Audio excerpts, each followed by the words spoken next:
And now, it's time for another Dice Tower review with Tom Vasel. Hey folks, I'm Tom Vasel, and today we're taking a look at Mafiozoo. Now, Mafiozoo from Super Meeple. You may have heard of Super Meeple because they do reprints of games. They made both Tikal and Mexica, and now they made Mafiozoo, which is actually a reprint of Louis XIV. Now, Louis XIV was a game that I was not a fan of at all. And there's some reasons for that, some luck. I'll get to them at the end of this. I do like this theme a lot. The Mafia, there's a big walrus dude here. He's the big mob boss. And it's been like 13 years since I played Louis XIV, so maybe my opinions have changed. Maybe.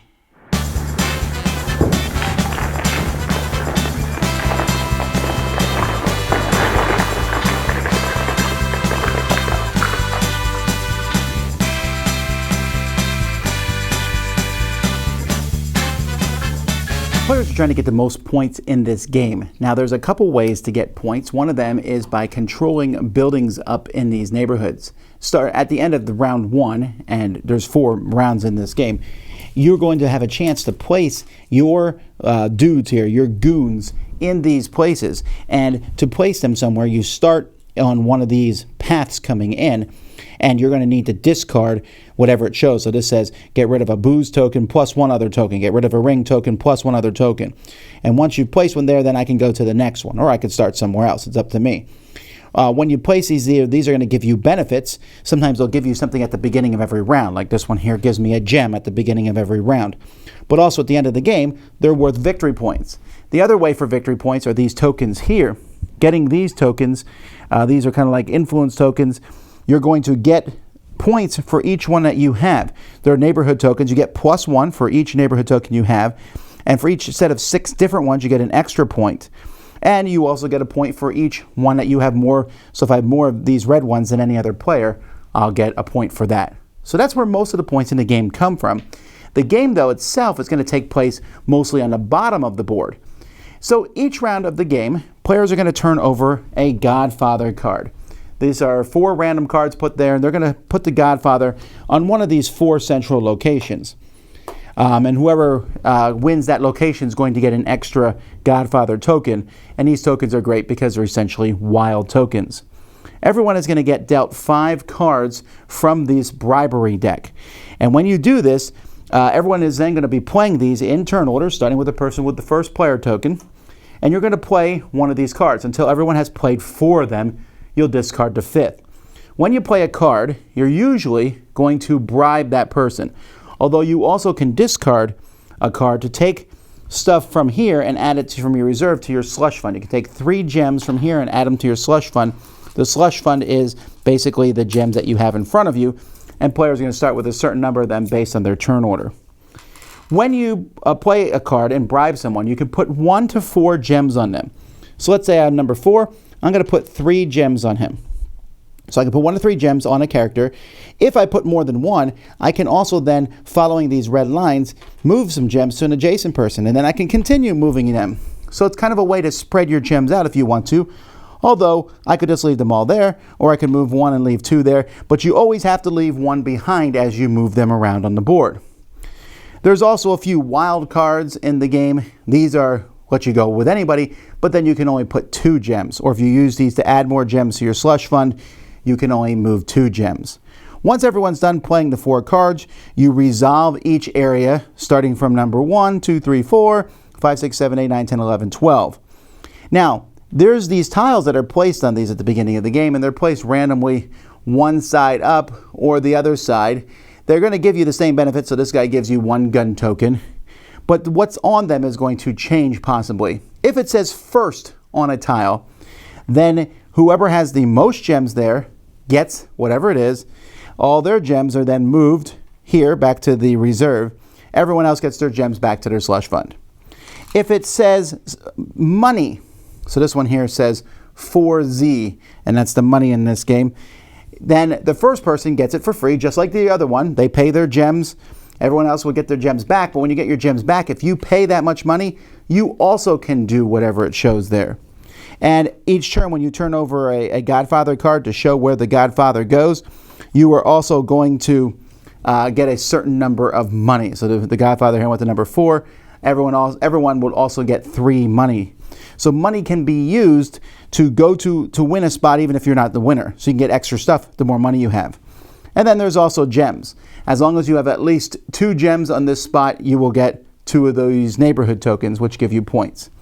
When you take these neighborhood tokens up here, you can take the face up ones, or you can take from the pile face down ones. That's completely up to you. Most of the other people down here are simply going to either give you some more money. That's what this guy does. They might give you more gems from your fund, or this one lets you put gems on somebody else. They give you these different tokens, which you need to control the neighborhoods.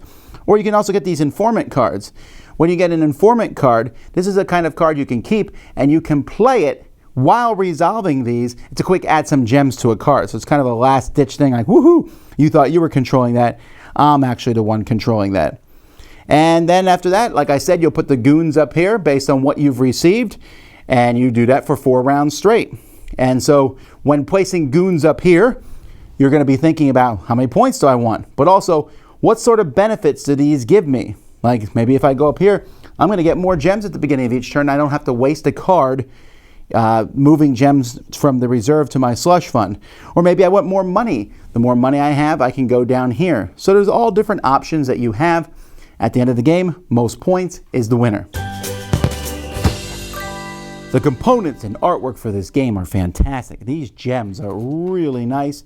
They're fun to move, they're fun to put on the thing, and you can see here the artwork for this game is really cool. It's really easy to tell things apart. I especially like how these things that you put on the different spots. So, for example, as I look here at the alligator dude here, it's really easy to flip this over, and it makes each game different. There's a lot of variety in how you win them. Not what they do the same thing all the time. Up here, this board seems more complex, I think, than it needs to be, but essentially you can come in on any of these outside ones and then move inward. And the abilities they give you, there's some iconography that you might need to look up and figure out what they mean, but it's pretty easy for the most part. The biggest problem with this production is paper money. Come on now, especially since this money is used so much in the game, and it just seems problematic. I also thought maybe the neighborhood tokens were a little smaller than they needed to be. Little round ones, I think I would have had stacks of square ones myself. I don't know. Again, they're easy to tell apart, but the rest of the production is really stellar. I even like the little goon meeples. They might be fun to be used in other games. And that's the whole thing when you kind of pull back and look at this whole board. It just is a really nice looking production.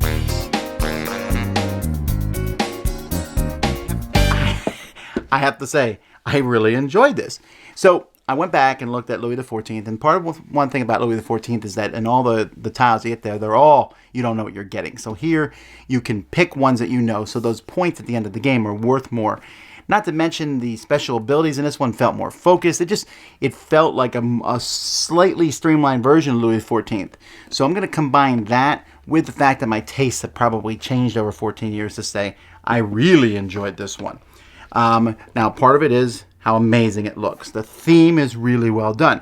It is a cool mafia theming, but at the same time, you're just putting things on a board. It also plays radically different with different numbers of players, and it has more possibilities for variety. I like that, flipping things over, but with 3 players, you're usually going up. There's a lot of spots you can go to where no one's going to fight against you.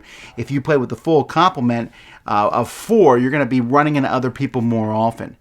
Knowing the best strategy for this game is, you're kind of stuck with the cards you got, and you got to figure out how to use those cards or to use something connected to them. And the way it's like an area control game, but you're putting things down and then moving them. And sometimes money is important. And then there's those cards that can come out of nowhere and blast people and, take over the spot. There's a lot of cool combos in this game, and it's not long.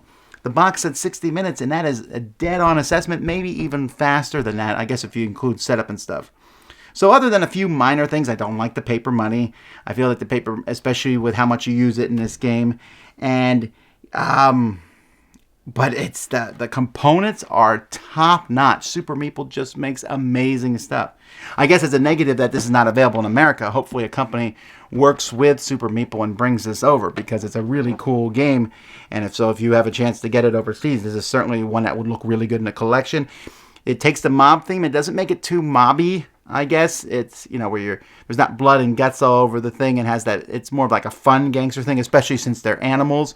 But it also mixes area control with special abilities, with trying to outthink the other players. Very strong interaction in this game. A lot of fun. So Louis XIV, yeah, there's probably a good, I just don't really care for influencing nobles. Influencing mobsters, for some reason I like that a lot better. Dice Tower judgment approved. Thanks so much for watching the Dice Tower videos. Find more great videos and reviews, as well as our top-rated audio podcast at Dicetower.com. You can also find other great shows at Dicetowernetwork.com. I'm Eric Summerer, and you've been watching The Dice Tower. The Dice Tower is sponsored by Cool Stuff Inc., where you can find great games for great prices. Cool stuff in stock. Check them out at CoolStuffInc.com. Shut the door!